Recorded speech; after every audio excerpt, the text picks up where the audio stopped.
Hello? Hey, how are ya? Hey, I'm hanging in there. It's been a lot of life lately between work and school and family and yeah, it's been a lot of life, but it's a good life. I just feel a little overwhelmed with it. That makes sense. Yeah. Yeah, how are you? I think hanging in there captures it for me as well. If I'm being totally honest, I often deal with a lot of anxiety, and today was one of those days that I was fairly anxious. And so whenever that happens, I have to come up with a system to get me through the work and through the day. And today's system was read a chapter of Psalms, respond to 3 emails, check mark something off my task list, then repeat the system. And honestly, that really redirected me for much of my morning, which was great. Yeah, I was just in my spiritual formation class a couple hours ago, and the professor mentioned the fact that she sometimes gets anxious, and she found the following insight really, really helpful to her, that she can sometimes feel anxious coming into prayer, and that's okay because God is not anxious. He's like this non-anxious presence where she can just come with all of her anxiety and all of this whatever and just, I don't know, receive his unanxious presence. That to me sounds very calming and reassuring in the midst of chaos. That is good. That's a really good point. It is valuable to know that there is a peaceful presence available to us. Yeah. And not one that demands that we be peaceful, but instead one that is itself peaceful. Yes. Or is himself peaceful. Right.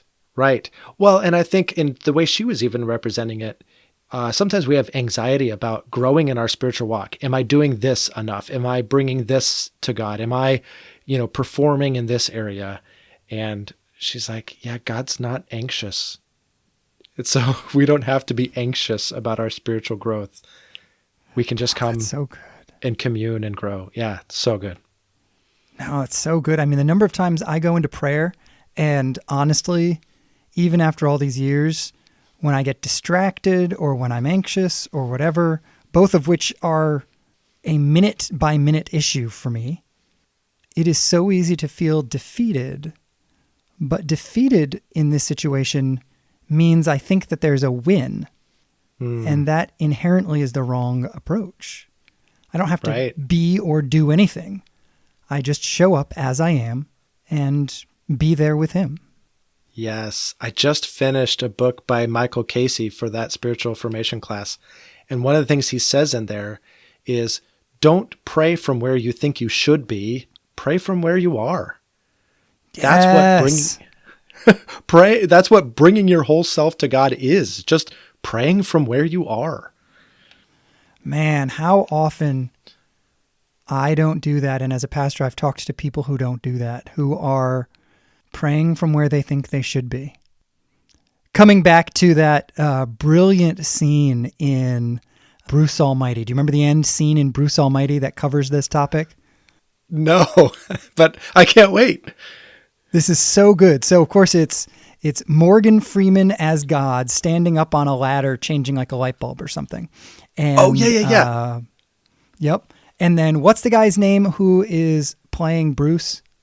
Is it Jim Carrey? I think it is. No, it is Jim Carrey. Okay, we'll call it Jim Carrey for the time being. And so, the end of this, God is saying to Bruce something to the effect of, what'd you learn? With all that in mind, how do you want to pray? And Jim Carrey's character says something to the effect of, Dear God, let there be peace on earth. Let there be harmony, and may all the children in the world just be fed that need to be fed. And he says a couple of things like that, and he says, how'd I do?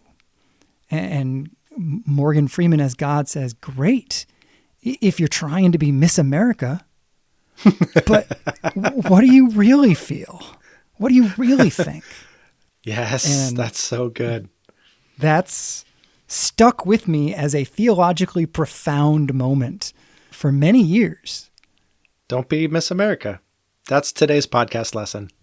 Yeah, absolutely. You do not need to pray your way to being Miss America, especially if you're a 41-year-old theology guy. That is true. All right, but what is this episode? You called me, so what do you want to talk about? Man, you know what? I am thinking a lot about social media. And I find myself, as I often do, having a sense of ambivalence about social media. You know, I looked up ambivalence before we started talking to make sure I used this word right, because I normally don't. But ambivalence means having two potentially contradictory ideas about the same thing. And that is how I feel about social media. On the one hand, I very seldom scroll through any kind of social media.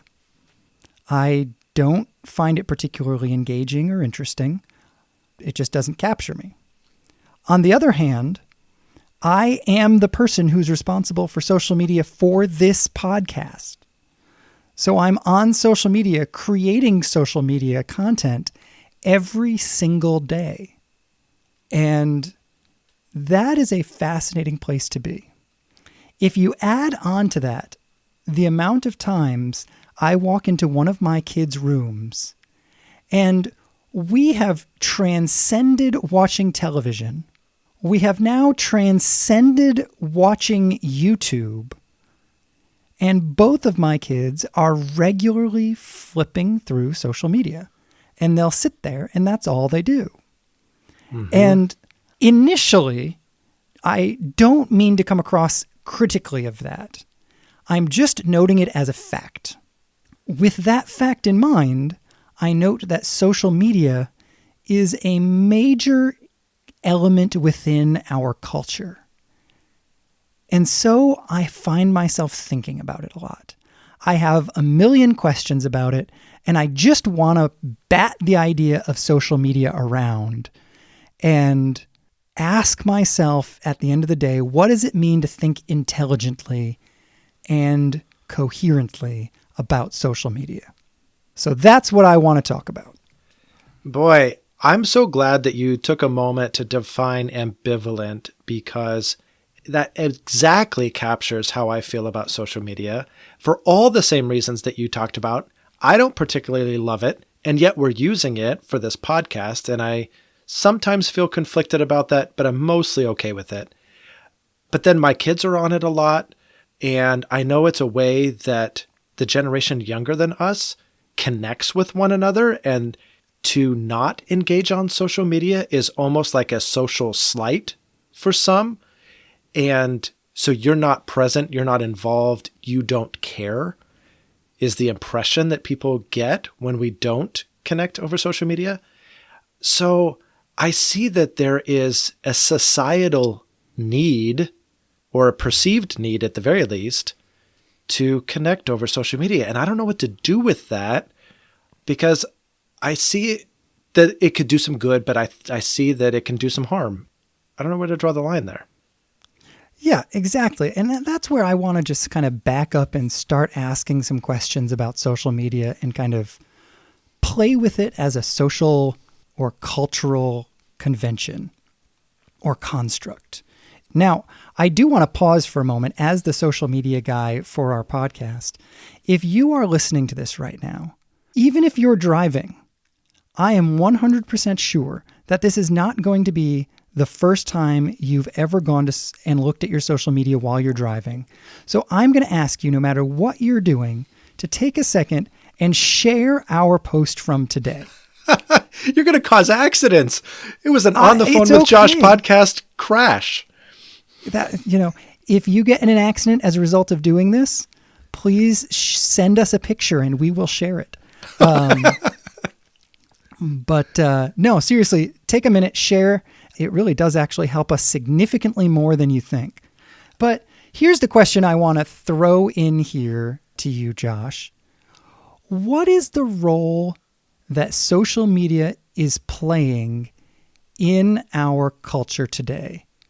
Or to put it another way, what need is it fulfilling? Because it seems to me, like you just said, it is meeting a pretty significant felt need. Yeah, I don't know. I'm not going to talk about whether or not I think social media is effectively meeting this need. But I think what drives our use of social media is our all too common human need to be known, to be accepted, to be loved, and to be connected relationally. And so I think by putting ourselves out there on social media, we are hoping to be validated. We are hoping to be seen, known, and build a community. And I think those are wonderful human needs that we absolutely should think deeply about and think carefully about where we go to meet those needs. I am ambivalent. That's going to be the word of the day. So if you're following along, that's 3. I am ambivalent on whether or not social media should be a platform to do it. I think we all agree it should not be the platform, the only platform, because there is a sense of inadequacy or a hollowness about it. But to what extent should it be a platform? I don't know how to answer that. So let me pause there. Do you think I've diagnosed it in the ballpark? Is that why we go to use social media? I think that's got to be a piece of it. When I think about what are people getting out of this, I think connection is one element of it. And in connection, I would throw a number of things.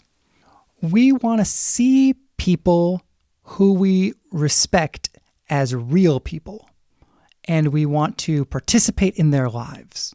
So I love the post of Craig Groeschel at his house, not looking picture perfect. Coming back to, we were talking about this before we started recording a few moments ago. A couple of weeks ago, we posted a picture of you doing some theology homework. You had a flat tire or your car broke down or whatever. And it was one of the most reacted to posts we've had in a really long time, because I think we want to resonate with experiences that we each have. Man, yeah, that happens to me too. Yeah. I think that's one big piece of it.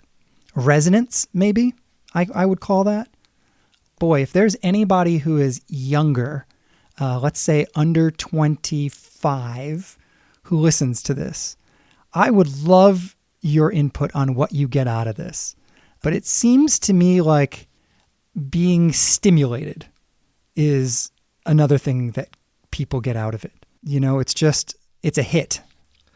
Yeah, I think because when I go to social media and I start scrolling through, and here I'm using my wonderful gestures that cannot be seen on radio, but I'm like flipping my thumb up across the surface of my phone. It's okay. You're not on radio anyway, so it wouldn't have worked anyways. Right.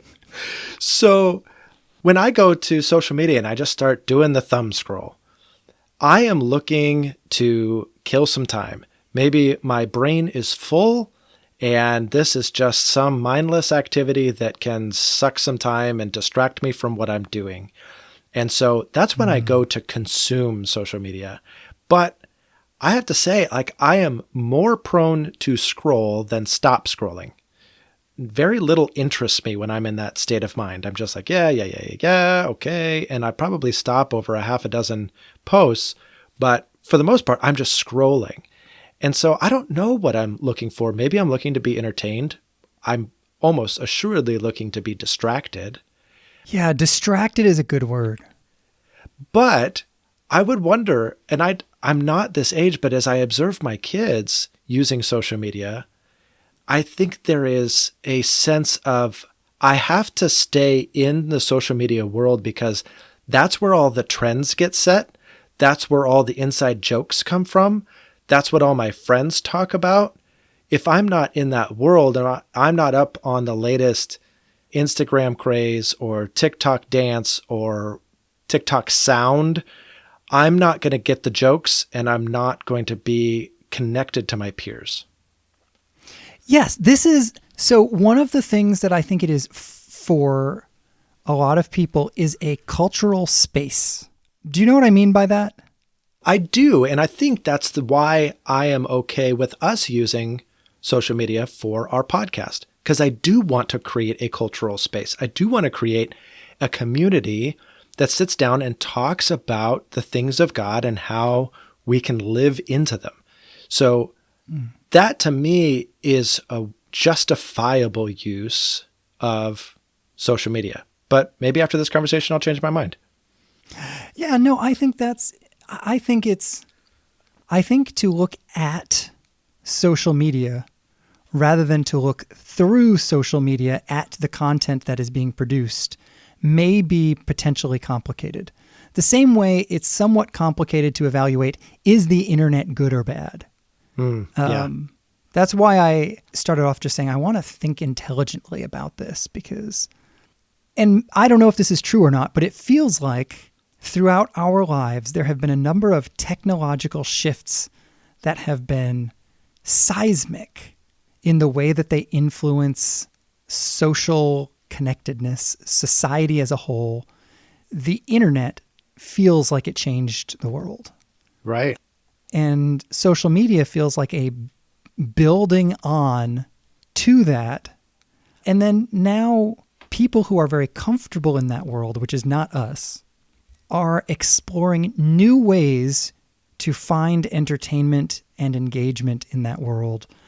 So if I think of my media categories, coming back to the TV era, the basic categories were a show, a documentary, a game show, a sitcom.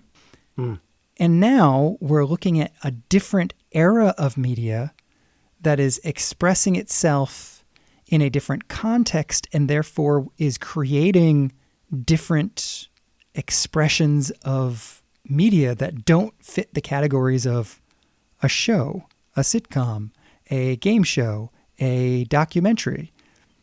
Some of these things feel like all of those things in 2 minutes. Some of these things feel like none of those things in 2 minutes or 30 seconds or whatever. Mm-hmm.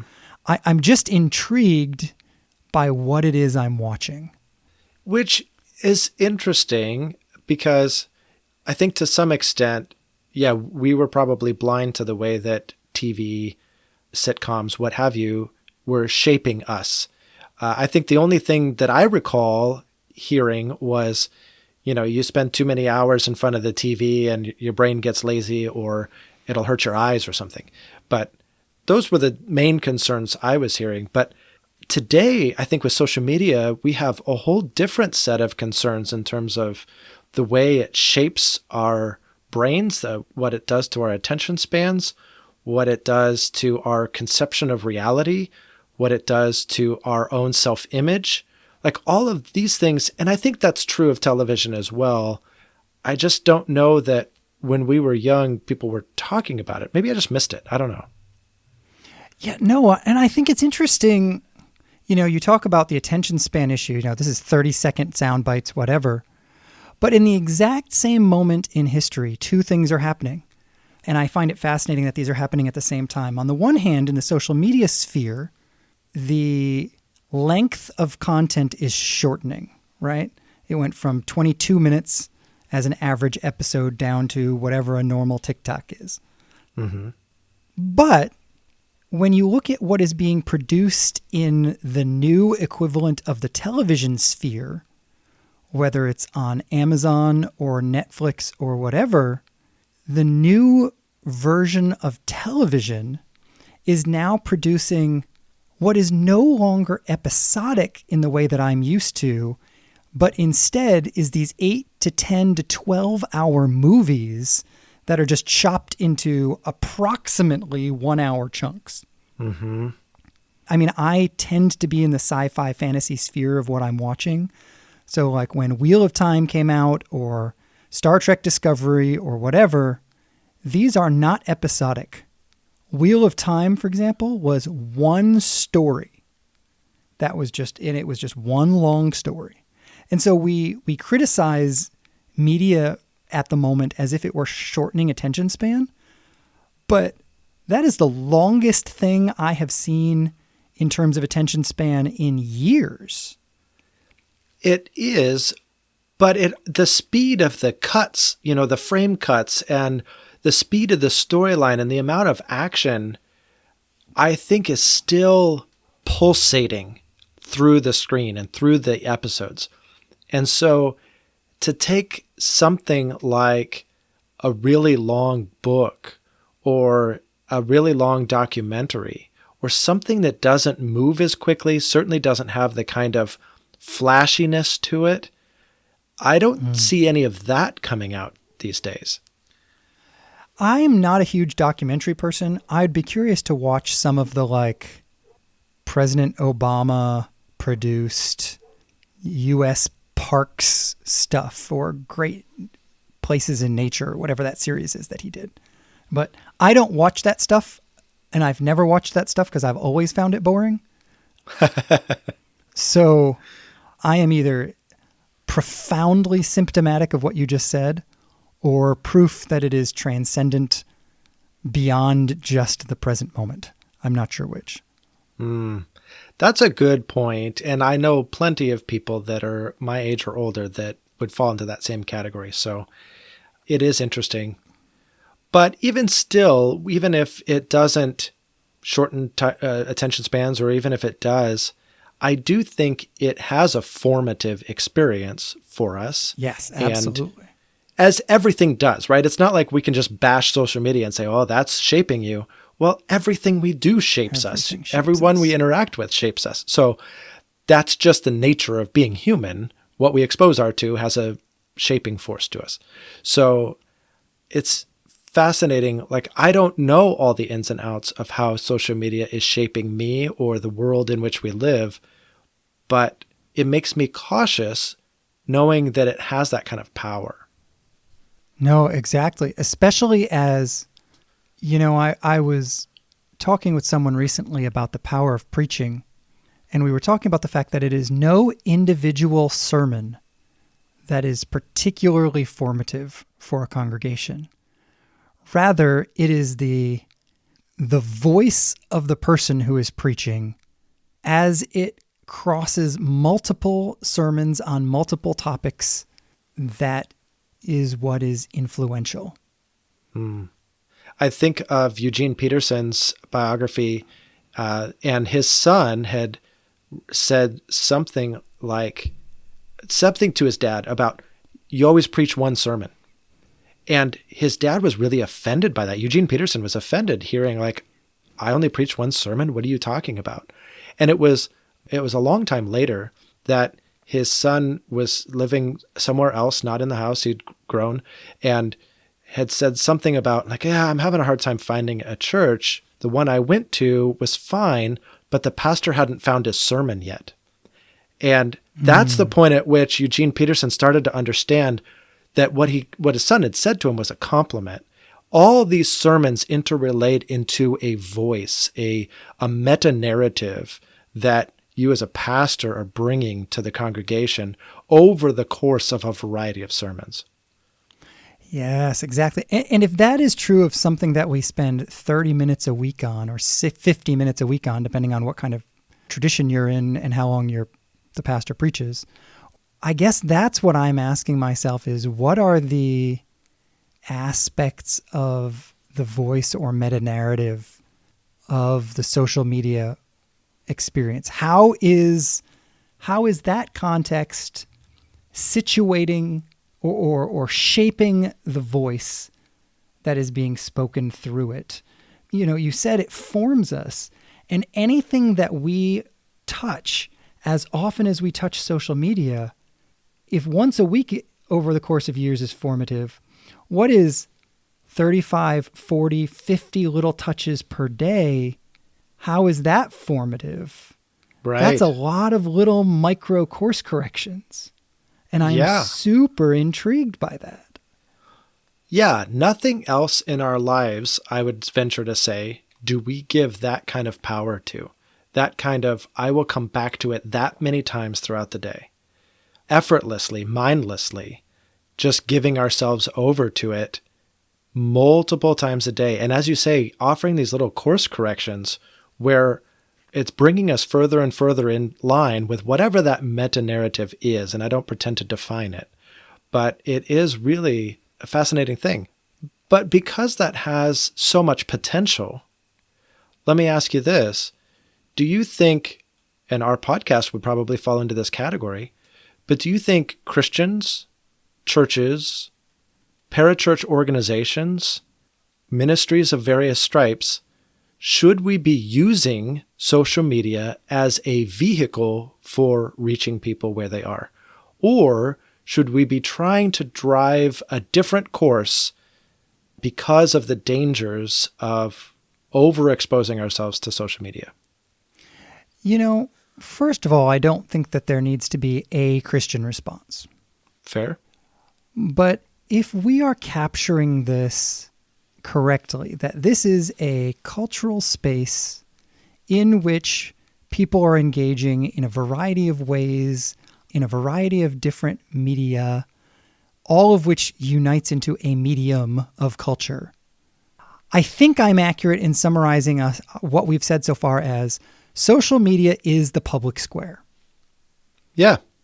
And if that's the case, I'm always leery of the church abandoning the public square, however it expresses itself in any age, whether it is the Acropolis or ABC or FM radio or TikTok.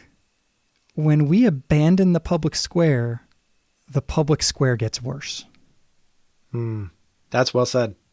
And if I can be completely honest, when we, the reasonable Christians, abandon the public square, we end up being represented by the kooky Christians. Right. And there's a lot of Christian caricatures in our society. We do not need those reinforced. Absolutely. And many of those exist in our society because healthy, balanced, responsible Christians have chosen not to participate in a dialogue with the world. And so the only picture of the Christians that the world has to work with is those people.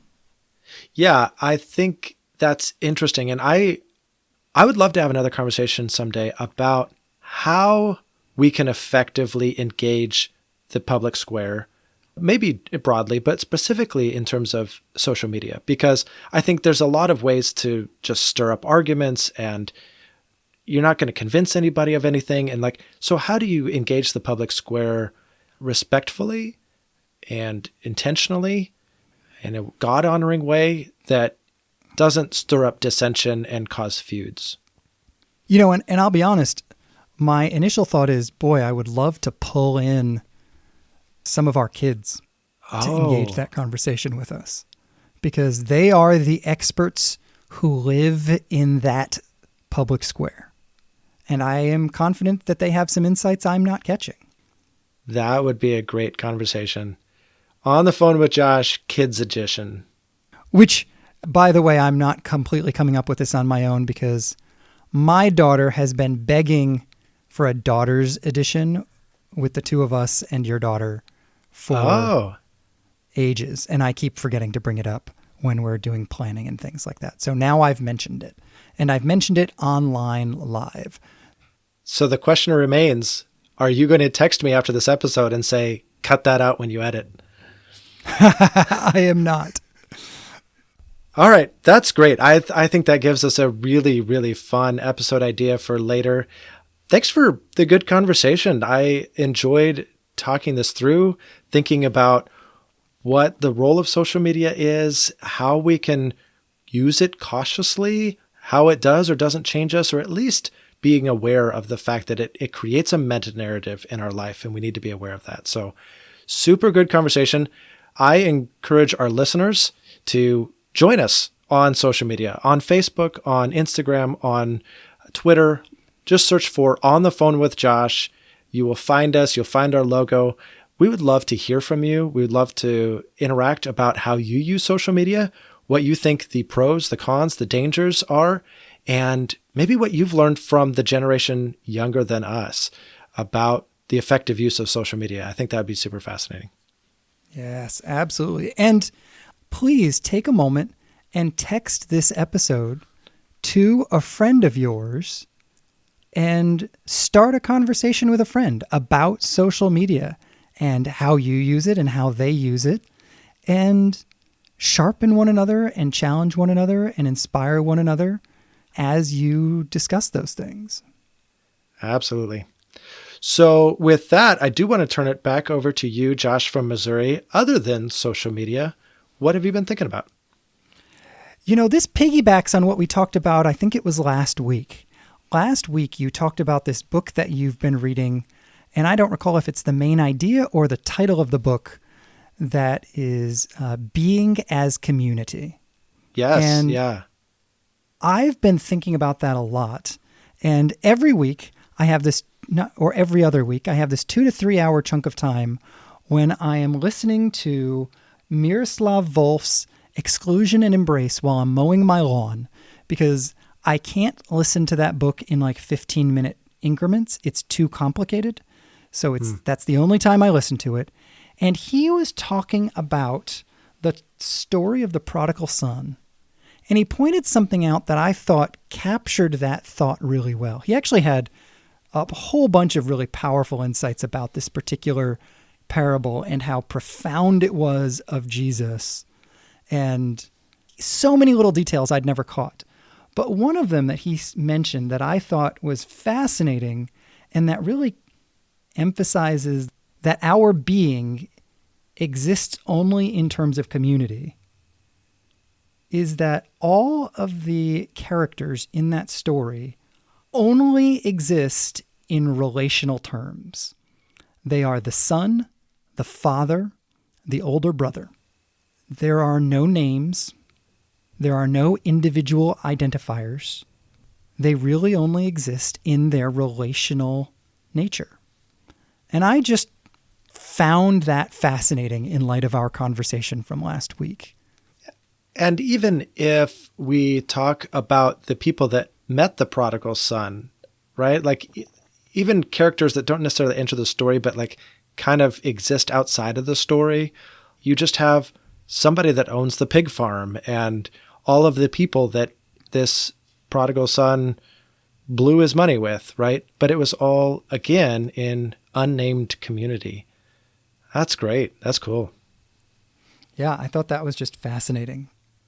I mean, the other thing, if I can throw in one more interesting fact about that story, it's so interesting to me that the older son adds sin on top of sin when he describes what happens. Yeah. The original description of what the younger son does is he squandered his wealth in wild living and he spent everything. That's it. That's fairly vague. The older brother adds in, when this son of yours who squandered your property with prostitutes comes home, well, that may or may not be true, but the story certainly doesn't give us that detail. Right. That's just something that the older brother more or less just makes up on his own. Unless he was over in the far country with the younger son, he's just making stuff up. It just makes me intrigued at how many little details there are in this story. When it says he squandered his wealth on wild living, I'm just curious what wild living means there, and I haven't had a chance to look. So I'm just intrigued if we have spent our entire lives demonizing the younger son slightly inaccurately or not. Sure. Right. And them's my thoughts. What about you? What have you been thinking about? Yeah. So I think I've said the phrase a number of times that my theology class requires me to read until my eyes bleed. And that is almost no joke. I spent all day yesterday, every waking minute that I was not otherwise engaged, reading this theology book, as I do nearly every week. And the author is Catherine Sonderegger, and she is brilliant. I love what she's writing. It's so worshipful, poetic, beautiful, descriptive. She takes the plain meaning of the text or the plain implications of the God-human dynamic. So anyway, really, really love what she's doing. As of yesterday's reading, she had spent close to 100 pages at that point expounding upon Exodus as a revelation of God, and particularly the moment that God reveals his divine name to Moses, and this moment of I am. And that's come up in a number of my classes. It's come up in a number of my readings. And so this idea of I am, or God's divine name as Yahweh, has grown in my mind with all sorts of implications. And so I've developed a new appreciation for the name Yahweh, God's divine name, that is both being and movement. It's both action and identity, and so fascinating. But here's where it connected to my other class. The month of October, our assignment is to pray the Lord's Prayer every morning before we get out of bed. And that's been a really fun assignment. And so I was praying that this morning. Our Father who art in heaven, I got the old language in my head, but our Father who art in heaven, hallowed be your name. What else could that be besides the divine name? Hallowed be Yahweh.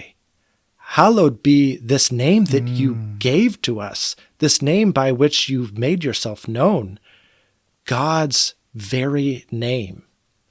That just struck me this morning, and I've never seen the Lord's Prayer as a communication of Yahweh himself, and now I'll never be able to pray it the same. That's awesome. I had not ever caught that either. What a fascinating and powerful detail. Yes. And let me just say, I am conflicted about even using the divine name. I'm really drawn by the ancient Israelite practice, and probably even still down to today, of using Adonai in place of Yahweh. Or oftentimes people refer to it by its technical name, the Tetragrammaton. Or a lot of the poems, a lot of the writings in the Old Testament, the later writings will use Hashem, the name, in place of Yahweh. And I wonder to what extent that is a wise practice. I always feel a little blasphemous, daring, bold, using God's divine name. Yeah, I know exactly how you feel. I don't know that I have an answer to this, but I deeply respect your sense of confusion on this issue. I'm glad I could be respected for my confusion. Well, I had to find something to respect you for. Which Josh just insulted the other? I don't know. All right, so how about the real which Josh question? And that is this. Which Josh got his first job installing hardwood floors? And that was me. This is a family business. My grandfather installed hardwood floors, I feel like up until the day he passed. When I was going into 9th grade, this is perfect for our social media episode, we didn't have a computer as a family. And my parents did not think it was the most important thing to have in the world. But I was like, I can't go into high school without a computer. Come on, guys. And so I started working for my grandfather full-time over the summer, going into freshman year of high school, and saved up and bought my family its first computer.